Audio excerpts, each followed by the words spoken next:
માણસ ધારે તો જીવનમાં પરિવર્તન કરી શકે છે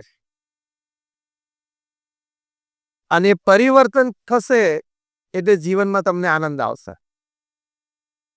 એટલે તમારે છે ને આની માટે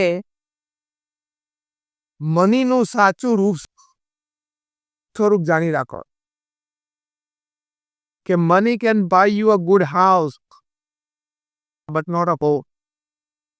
બધા બિલ્ડરો બેઠા છે એની હાજરી કહું છું, પૈસા તમને સારું મકાન લાવી શકશે પણ એ મકાનને ઘરમાં પરિવર્તિત નહીં કરી શકે.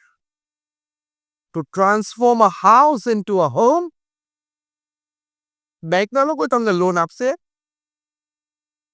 હાઉસ લેવા માટે. બેંકના લોકો કે બિલ્ડર એ તમારું હાઉસને હોમમાં પરિવર્તિત નહીં કરી શકે. એ તમારે તમારો પારિવારિક વિચાર સંતુલન રાખશો તો એક મકાન છે ઘરમાં પરિવર્તિત થશે. છેલ્લા 2 મહિનાથી સુપ્રીમ કોર્ટમાં કેસ ચાલુ થયો છે. મુંબઈના એક અતિ ધનાઢ્ય પરિવાર, બાયોલોજિકલ મધર એન્ડ સન, 12,000 કરોડનો ઇસ્યુ ચાલુ થયો છે. સગી માં ને દીકરો સામે લડે છે અને બેયના વકીલોને બહુ મજા આવે છે કારણ કે મુંબઈના બધા સિનિયર કાઉન્સિલ હોય, they charge 6 to 7 to 8 lakh rupees પર અપિયરન્સ ઇન સુપ્રીમ કોર્ટ. એટલે મુંબઈથી ફર્સ્ટ ક્લાસમાં એર ફ્લાય થવાનું દિલ્હી દર અઠવાડિયે. એક બંને વકીલો સંપી જાય કે એકવાર તું મુદત માગી લે, એકવાર હું મુદત માગી લઉં. બેને જરા 2-3 મહિનાથી મજા આવે છે. પર appearance is 6 to 8 lakh rupees on both sides. બે ભલે. બીજો એક પરિવાર પૂનામાં છે, એનો ઝઘડો છેલ્લા અઠવાડિયાથી શરૂ થયો છે. તમે જાણતા હશો, 70,000 કરોડનો બે ભાઈઓ વચ્ચે. જ્યારે કારગિલનું યુદ્ધ થયું ત્યારે શેલ તાત્કાલિક બનાવવાના થયા તો આ કંપનીએ બોફોર્સના શેલ બનાવી આપ્યા હતા ઇન્ડિયન ડિફેન્સ. એટલી આ જૂની કંપની, એટલી આ મોટી કંપની. બે ભાઈઓ વચ્ચે સુપ્રીમ કોર્ટમાં કેસ ચાલુ થયો. છેલ્લા અઠવાડિયાની જ વાત કરું તો, અને રકમ શું છે? 70,000 કરોડ. બે ભાઈઓની ઉંમર 75 ઉપર છે. હવે તારે જીતવાનું કેટલું છે? બે ભાઈઓની ઉંમર 75 પ્લસ. અમારો કેસ લડતા ચલો પતી જશે, બે પતી જશે. અને 50% છૂટા પાડી દે તોય 25 પેઢી બેઠા બેઠા ખાય એમ છે કે નહીં? અને 10% કોઈ લઈને ઉભો થઈ જાય તો 7,500 કરોડ છે. તું સોનાની થાળીમાં ખાઈશ અને સોનાના નળ બાથરૂમમાં વાપરીશ ને તો એ ખૂટવાનું નથી. It is 7,500 crores, almost $1 billion. 10% એનું મળે, જા 90% તું લઈ લે, આપણે ઝઘડો જ કરો. પણ તોય બંને જણા ઝઘડે છે. આ ઉંમરે સુપ્રીમ કોર્ટમાં જાય છે અને આ ઉંમરે બે જણા દિવસમાં 4-4, 5-5 કલાક આ ઝઘડામાં કાઢે છે. નરી મૂર્ખામી થઈ ના થઈ? આટલા ભેગા શેની માટે કરે? ઝઘડવા માટે? એટલે લોકોને કમાતા તો આવડે છે. પૈસા કમાવા કોઈ મોટી વાત નથી. દુનિયામાં આ સ્ટેટમેન્ટ સાંભળજો. દુનિયામાં રોજ હજારો લોકો લાખોપતિ થાય છે અને રોજ સેંકડો લોકો કરોડપતિ થાય. દુનિયામાં રોજ હજારો લોકો લાખોપતિ થાય છે અને રોજ સેંકડો લોકો કરોડોપતિ થાય છે. That is not a big thing. Harvard યુનિવર્સિટીના એક સર્વે પ્રમાણે, એ લોકોએ સર્વે કર્યો દુનિયાના 110 દેશોમાં, 1 લાખ પરિવારમાં. 8 વર્ષ સુધી આ સર્વે ચાલ્યો. Across caste, creed, colour, religion, nationality. And the principal points of survey એમાંનો એક પોઈન્ટ એવો હતો કે તમારી દ્રષ્ટિએ પૃથ્વી પર સૌથી મોટો આનંદ શું છે? More than 67% of the respondents, they said, to spare quality and quantity time with your near and dear ones whom you love and respect. Who loves and respects you is the greatest joy upon this earth. 67% લોકોએ શું કીધું કે પૃથ્વી પર સૌથી મોટો આનંદ શું છે? જે પરિવારજનો માટે તમને પ્રેમ અને આદર છે અને એ પરિવારજનોને તમારા માટે પ્રેમ અને આદર છે. એની સાથે તમારે ક્વોલિટી અને ક્વોન્ટિટી ટાઈમ બેસવું, ઉઠવું, વાતો કરવી, આનંદ કરવો એ પૃથ્વી પરનો સૌથી મોટો આનંદ છે. એ બેલેન્સ માટે અમે તમને આ વાત કરીએ. એટલે પુરુષાર્થ પણ કરવાનો, પ્રગતિ પણ કરવાની, પરિણામ પણ પ્રાપ્ત કરવાનું, પણ લાઈફમાં છેલ્લે અફસોસ ના રહી જાય એ ખાસ ધ્યાન રાખો. તમે બધા ઘણા અહીંયા વિચારશીલ અને બુદ્ધિશાળી વ્યક્તિઓ બેઠા છો. The top 5 regrets of the dying એ પુસ્તક ઓસ્ટ્રેલિયાની એક નર્સ છે, રોની વેર, અને આ પુસ્તક લખ્યું છે. The top 5 regrets of the dying. મરતી વખતે આ 5 અફસોસ લોકોને હતા. એ પોતે પેલેટિવ કેરમાં હતી, એટલે કે લાસ્ટ સ્ટેજમાં કોઈ પેશન્ટ હોય, પેશન્ટને ખબર હોય કે હું મરી જવાનો છું, એના સગાવાલાને ખબર હોય કે આ મરી જવાના છે અઠવાડિયે 10 દિવસમાં, પેરામેડિકલ સ્ટાફને, ડોક્ટર્સને પણ ખબર હોય. એવા પેશન્ટ્સ પાસે આ નર્સ છે ને ખાનગી રીતે એક ફોર્મ ભરાવતી, અને ફોર્મમાં 2 કોલમ હતી કે at this stage in your life, અત્યારે જ્યારે તમારે હવે મૃત્યુ નજીક છે, તમે પણ જાણો છો જીવનમાં કઈ વાતનો તમને આનંદ છે, કઈ વાતનું દુઃખ છે. What you cherish in life, what you regret in life. તો એમને એ આ 1000 જણા પાસે ફોર્મ ભરે, એમાં સામાન્ય કાર્પેન્ટર પણ હતા, પ્રોફેશનલ પણ હતા, ફેમિલી બિઝનેસ પણ ઓનર પણ હતા, ફૂલ રેજ. એમાંથી એમણે એક બ્લોગ શરૂ કર્યો જે વિશ્વ પ્રસિદ્ધ થયો. પછી એમને ન્યુયોર્ક ટાઈમ્સે કીધું તમે કંઈક લખો, એટલે એમણે લખ્યું the top 5 regrets of the dying, કે મરતી વખતે લોકોના 5 મુખ્ય અફસોસ હતા. એમાં પહેલો અફસોસ કહીશ તો તમને અતિ આશ્ચર્ય લાગશે. The first regret was, why did I work so hard and did not spend time with my family and friends. મેં જિંદગીમાં આટલું બધું પુરુષાર્થ શું કામ કર્યો? 10-10, 12-12, 14-14, 15-15 કલાક, અને મેં મારા પરિવાર અને મિત્રો જેના પ્રત્યે મને આનંદ, લાગણી, પ્રેમ હતા, એમને પણ મારા પ્રત્યે આનંદ, લાગણી, પ્રેમ હતા, એની સાથે મેં સમય કેમ ન વિતાવ્યો? આ પહેલું રિગ્રેટ હતું. એ અફસોસ ન રહી જાય ને એટલે તમને આ શિખામણ આપવાની. બીજું રિગ્રેટ એમ લખ્યું કે I should have lived a life of my choice and not the choice of others. મારે કેવું જીવન જીવવાનું હતું? જે મારી ઈચ્છા પ્રમાણે હતું એ જીવવાનું હતું. બીજા લોકોની જે ઈચ્છા હોય, બીજા લોકો મને આવા ચશ્માથી જોવે, એ સતત મારા મનમાં રહેતું, તે મારા જીવનની મોટી ખામી હતી. તમને અહીંયા એવોર્ડ જેને મળ્યો છે એ બધાને અભિનંદન છે.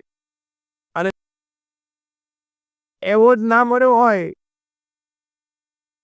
તો પણ તમારે મનમાં દુઃખ લાવવાની જરૂર નથી. તમે તમારી હેસિયત પ્રમાણે પુરુષાર્થ કર્યો, તમારી હેસિયત પ્રમાણે પ્રગતિ થઈ. Everybody cannot become Bill Gates, Warren Buffett, Elon Musk, Gautam Adani और મુકેશ અંબાણી. બધા એ બની જાય પછી મારે કામ કોણ કરે?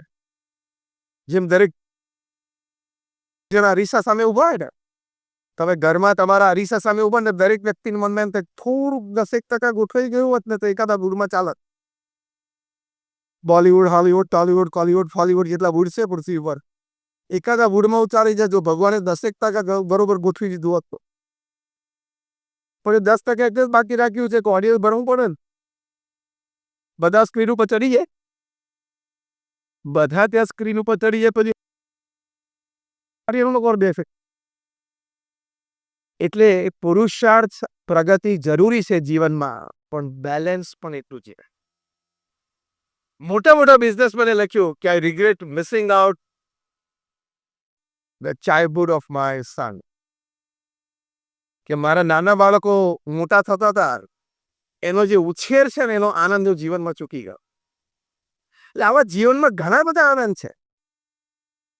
એટલે મનીનું આ સાચું સ્વરૂપ ઓળખી રાખો. Money can buy you a good house, not a home.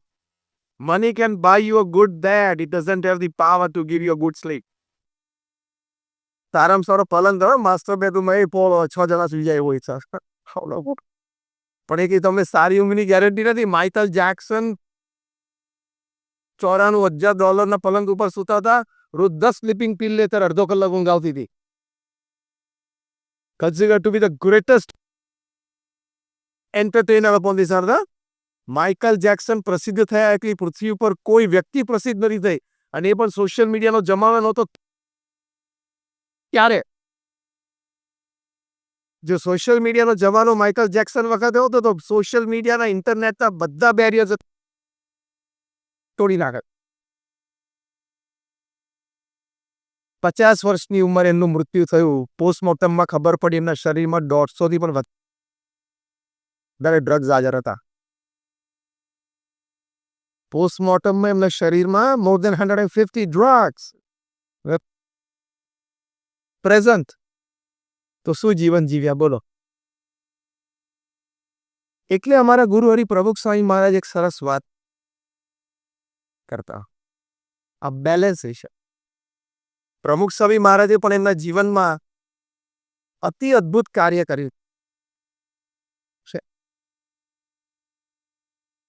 એમણે એકલા હાથે આ BAPS સંસ્થાને વિશ્વવ્યાપી બનાવી. He was a one man organisation. એક વ્યક્તિ સંસ્થા હતા.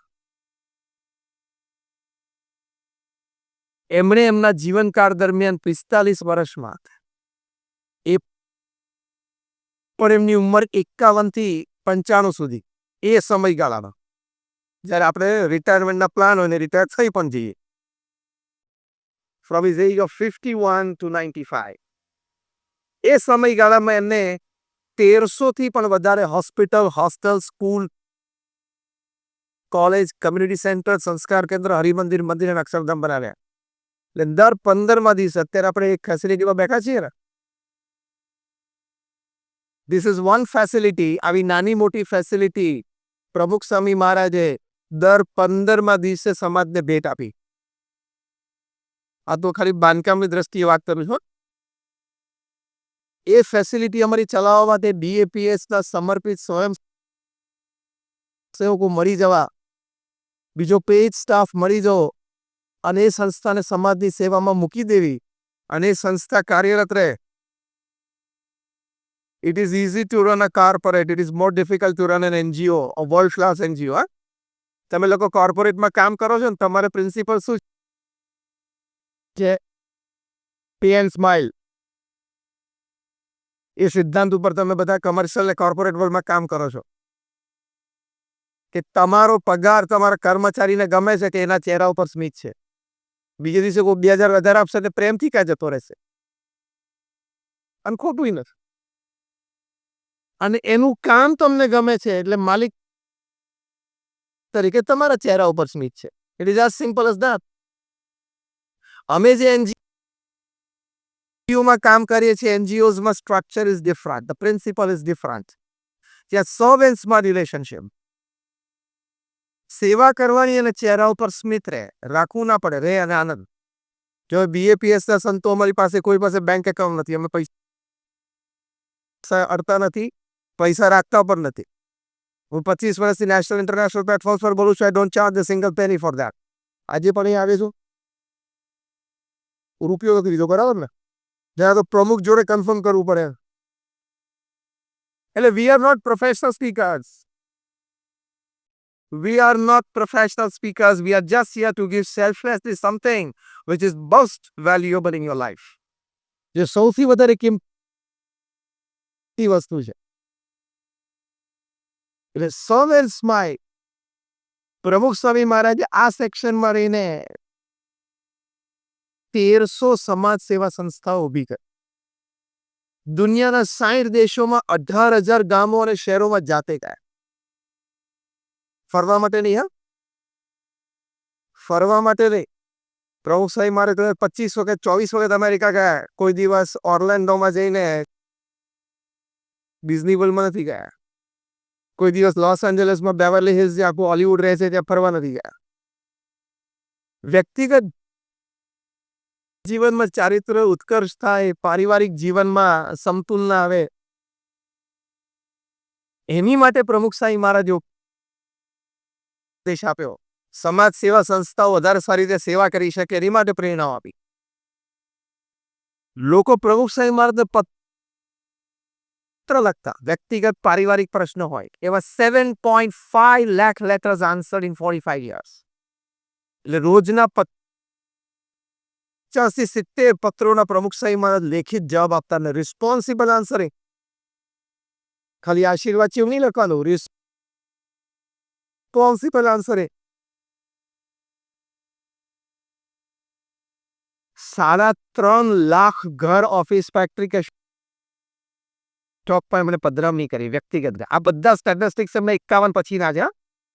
After his age of 51.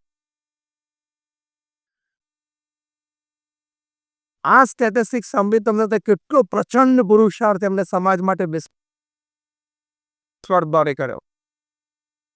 પણ આપણે જે આ બા કરે વિષય છે કે જે બેલેન્સ જીવનમાં રાખ્યો.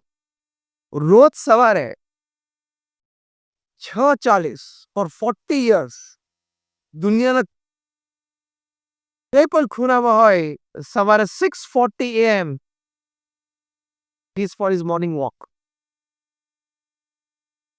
આ શીખવાનું છે એમના જીવનમાં. 6:40 થી 7:10 morning walk, 7:10 to 7:30 morning course, એટલે કે શાવર લઈ લે, 7:15 વાગે પોતાની પ્રાર્થના પૂજામાં આવી જાય. કેટલું પરફેક્ટ અને ટાઈમિંગ અને બેલેન્સ રાખ્યું. આ બેલેન્સ માટે તમારે ટાઈમ પ્રત્યેનું રિસ્પેક્ટ હોવું બહુ જરૂરી છે. પ્રમુખ સ્વામી મહારાજ એક વખત મુંબઈમાં દાદર મંદિરથી ડેન્ટિસ્ટની અપોઇન્ટમેન્ટ માટે નીકળ્યા. ઘણા બધા પત્રો વાંચવા મેં કહ્યું રોજના 50 થી 70 ની એવરેજ હતી. એક દિવસ ના આવે બીજી દિવસ 125 થઈ જાય. પ્રમુખ સ્વામી મહારાજ 2 કે 3 દિવસ જો બીમાર રહે અને આ પત્ર ન વાંચી શકે, ત્રીજા દિવસે 200 letters. Imagine if you have to go tomorrow morning when you go to your office અને તમારે 50 મિનિટના જવાબ આપવાનો હોય તો શું થાય? ગાંડા થઈ જાઓ. પ્રમુખ સ્વામી મહારાજે 51 થી 95 વર્ષની ઉંમર 45 વર્ષ સુધી રોજના 50-70 પદોનો જવાબ આપ્યો. દાદર મંદિરથી ડેન્ટિસ્ટની એપોઇન્ટમેન્ટ વરલી હતી, પરેલની બાજુમાં. તો ત્યાં જતા લગભગ એમને 15 મિનિટ થાય. એમને રૂમમાંથી નીકળ્યા, પત્ર વાંચન ચાલુ રાખ્યો. લિફ્ટમાં બેઠા, પત્ર વાંચન ચાલુ રાખ્યું. પત્ર પતેલ એટેન્ડન્ટ સહીને આપી દે, એમની પાસેથી બીજો પત્ર લઈ લે. ડેન્ટિસ્ટની રૂમમાં પહોંચે તે પહેલા કે સ્વામી જસ્ટ 2 મિનિટ્સ, પ્રીવિયસ એક અપોઇન્ટમેન્ટ છે ચાલુ છે. તો એમને કહ્યું વાંધો નહીં, બેઠો છું. એમને પત્ર વાંચન ચાલુ. ડેન્ટિસ્ટની ચેર ઉપર બેઠો ત્યાં સુધી હાથમાં પત્ર હતો. This I am talking of 1990, એટલે એમની ઉંમર 70 વર્ષની હતી.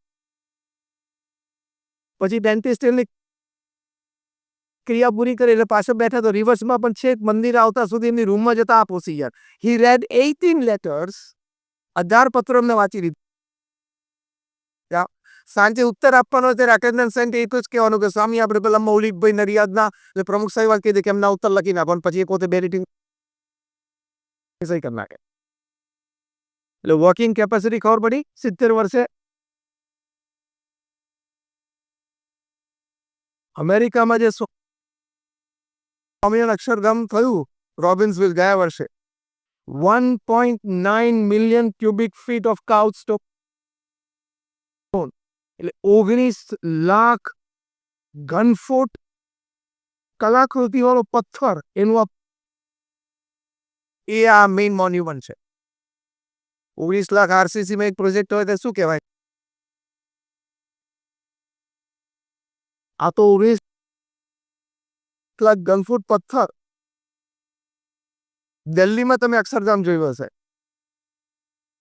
એ 9 લાખ ઘનફૂટ પથ્થરનું કામ છે.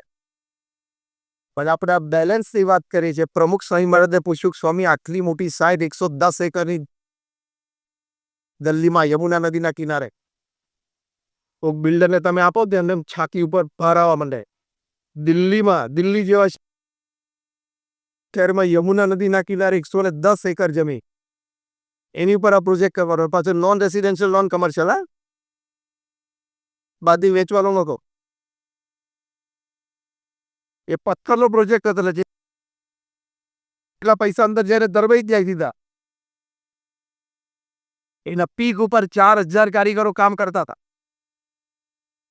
પ્રમુખ સાહેબ મહારાજને પૂછ્યું, તમે સ્વામી આખી આ સાઈટ પર બેઠી દેખમાં આપી દો ને, છાતીના પાટિયા બેસી જાય કે સાઈટ ચલાવવી કેવી રીતે? પ્રમુખ સાહેબ મહારાજ બોલ્યા કે ભગવાન સ્વામિનારાયણના આશીર્વાદ કે મારા ગુરુ યોગીજી મહારાજના આશીર્વાદથી મારી છાતી ઉપર મને કાંકરીનો ભાર લાગતો નથી. Why he understood the balance. સવારે એ કયું બેલેન્સ કેમ ભાર લાગતો? સવારે 7:30 વાગે જ્યારે પ્રાતઃ પૂજા કરવા બેસે, when you see him, તમને લાગે પૃથ્વી ઉપર આ વ્યક્તિ ભજન ભક્તિ માટે જ પ્રગટ થઈ છે. અને 9 AM when he sits in administrative meeting, તમને લાગે કે he is a different CEO. 1 કલાકમાં બધું રૂપ ફરી જાય તરત. એટલે બેલેન્સ રાખવું જીવનમાં. આખો બીએપીએ સંસ્થા એમનો પરિવાર, તો જ્યારે ભોજન લેતા હોય, બેઠા હોય, ત્યારે બાળકો કિશોરો પોતાની પ્રસ્તુતિ રજૂ કરે, કાર્યકર્તાઓ પોતાના પ્રોજેક્ટ રજૂ કરે, બહુ પ્રેમથી સાંભળતા, બધા સાથે રહેતા. તમને આશ્ચર્ય થશે કે અમે 1200 સંતો બધા સાથે પ્રમુખ સાહેબ મહારાજના ઇન્ડિવિજ્યુઅલ 100 પ્રસંગો હશે. Balance of life. અગેન હું વાક્ય રિપીટ કરું છું, કામ કરતા તો બધાને આવડે છે, અને તમે તમારી ઓફિસ રાત્રે 12 વાગ્યા સુધી બેસતો તો 12 વાગ્યા સુધીનું કામ છે. હવે તમારે નક્કી કરવાનું છે કે ગાંડું થઈ જવું છે કે નથી થવું. તમારે નક્કી કરવાનું છે કે તમે પરિવારના પણ જવાબદાર સભ્ય છો. My simple question is, do your family members have the right on your time?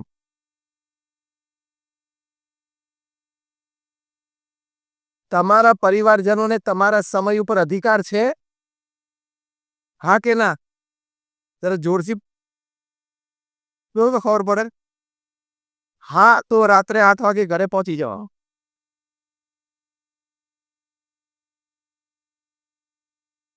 કારણ કે આપણે બધી જવાબદારી નથી, એ તો ખબર છે ને. રાત્રે 8 વાગ્યા પછી પણ કુમાર મંગલમ બિરલા ફેમિલી તમે જો, ફોન બાજુ પર મૂકી દે. આપણે જમતા હોય ત્યારે પણ જમણા હાથમાં સ્પૂન હોય ને ડાબા હાથમાં ફોન હોય છે ને. યસ ઓર નો? એટલે આપણને જીવન જીવવાની કલા જ નથી આવડી.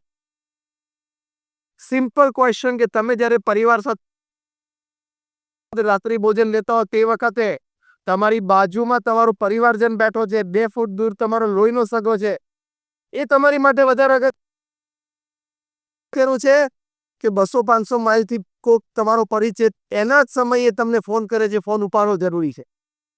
બેમાંથી કોણ અગત્યનું છે એ ટાઈમે? બોલો ખરેખર. તો આજે રાત્રે આપણે શું કરશું? તું રાત્રિ ભોજનમાં તાલમેલની વાત છે. છેલ્લો શબ્દ છે તાલમેલ. તમે પ્લેન લો કે રાત્રિ ભોજનમાં પરિવાર સાથે બેઠા હોય ત્યારે બધાએ પોતાનો મોબાઈલ ફોન બાજુમાં મૂકી દેવાનો. બાજુમાં એટલે બાજુની રૂમમાં. સાયલેન્ટ મોડ ઉપર. જો તો ખરા તમને અહીં અડધો પોણો કલાકમાં કોના ફોન આવે છે, કેવા ફોન આવે છે, કોનો મિસ કોલ જાય છે. જો તો ખરા. તમને અઠવાડિયા પછી ખબર પડશે કે આ ખોટો બાર લઈને પડતો હતો, બાકી આ ટાઈમે બધું કઈ ચાલતું તો હતું કે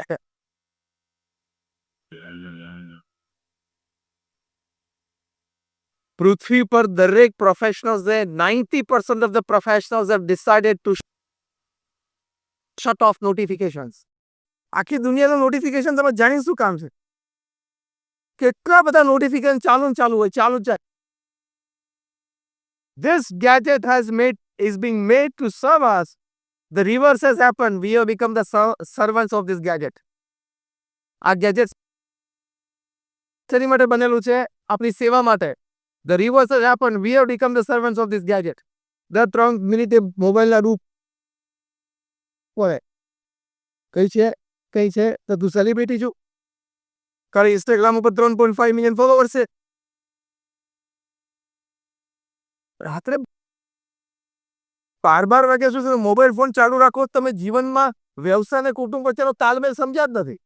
સવારે 9 થી સાંજે 6 ધમધોકાર ધંધો કરો, એની ના નથી, પણ સાંજે પરિવાર વ્યક્તિગત જીવનના મને સ્થાન તો આપવું પડે કે નહીં?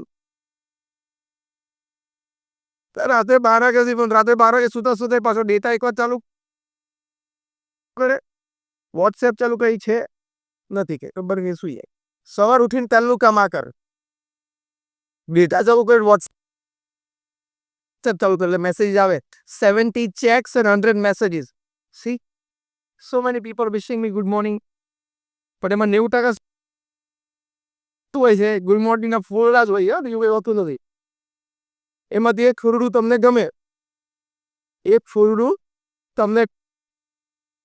ગમે, એટલે એનું તમે શું કરો? બધાને ખબર જ છે. એક ફોરડું તમે છો એટલે રાજકોટ થી એ ફોરડું મુંબઈ જાય, મુંબઈ થી એક જણો છોડે એટલે લંડન જાય બીજા દિવસે, ત્રીજા દિવસે લંડન થી ન્યુયોર્ક જાય, ચોથા દિવસે ન્યુયોર્ક થી પેલી બાજુ વેસ્ટ કોસ્ટ LA પહોંચે, લોસ એન્જલસ. પાંચમા દિવસે LA થી પાછું બોલ ફોરીને પેસિફિક ક્રોસ કરીને સિંગાપુર આવે. છઠ્ઠા દિવસે સિંગાપુર થી પાછું દિલ્હી આવે, અને સાતમા દિવસે દિલ્હી થી લે બધાને ખબર છે. એમાં પપોડિયામાં એકાદો નવરો તો થોડું ક્રોપ ચોપ કરે, એકાદું પાંદડું કાઢે, એકાદું પાંદડું ઉમેરે. તમે ગુડ મોર્નિંગ મેસેજ રિસીવ કરો અને સામે મોકલો, એની ના નથી પાડતો, but check the amount of time that you are spending on it. રાત્રે 12 વાગ્યા સુધી મોબાઈલ ચાલુ રાખો. Are you expecting a phone from the PMO? કે પ્રધાનમંત્રીશ્રીને કંઈક આપણું કામ હોય ને રાત્રે 12 વાગે એમના કાર્યાલયમાંથી ફોન આવે અને આપણે ફોન ના ઉપાડી શકીએ તો દેશની બહુ સેવા થઈ જાય. જેમ તમે માનો છો તારા જેમ એમની પાસે 140 કરોડ છે, તું સુઈ જા કાંતિથી, અને જેને બોલાવાના હોય છે બધા બોલાવી લેશે. જે એજન્સીઓ દ્વારા બોલાવાના હોય છે બધાને વારા પરથી બોલાવી જ લેશે ટાઈમે ટાઈમ. જેને જે રીતે બોલાવાના હોય જે એજન્સીઓ દ્વારા બધાને બોલાવી જાય છે. તું સુઈ જા રાતે, તારે સવારે વહેલું ઉઠી મોર્નિંગ વોક કરી, પ્રાણાયામ કરી, યોગાસન કરી, નાસ્તો કરીને પછી ઓફિસ જવાનું છે. એ તને ખબર છે ને? એટલે we have not really captured the meaning of life. અત્યારે અમારા ગુરુવરી મહંત સ્વામી મહારાજની ઉંમર 51 વર્ષની છે. Is 91 complete and 92 started. હમણાં અઠવાડિયા પહેલા સપ્ટેમ્બર 13, 51 વર્ષની